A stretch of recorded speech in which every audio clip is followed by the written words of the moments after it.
बिस्मिल्लाहिर्रहमानिर्रहीम। पाक बीबी उम्मुल बनीन की वफात की अय्याम है।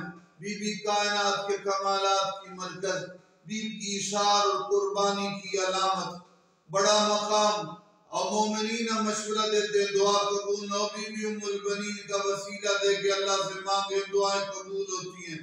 बीबी ने इस्लाम के लिए, दीन के लिए बड़ी कुर्बानियां दी। 4 बेटे शहीद हुए।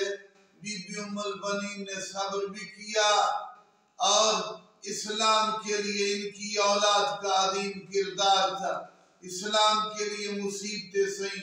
जन्नतुल बकी में आके बीबी गिरिया करके, तड़प तड़प के गिरिया करके बेटों को याद करती। लेकिन यहाँ पर एक मरहला है कि बेटों की कब्रों के निशान बनाती, लेकिन जब उठती गिरिए के बाद, रोने के बाद घर वापस जाती, 5वीं कब्र इमाम हुसैन की कब्र का निशान बनाती। कहती अब्बास मेरे बेटो तुम पर रोने वाली माँ है, लेकिन हुसैन की माँ गिरिया करने वाली नहीं है।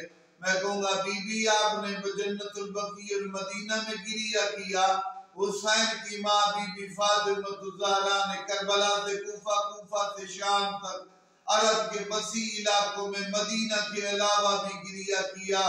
मेरा सलाम बीबी उम्मुल बनीन पर, मेरा सलाम बीबी फातिमा ज़हरा।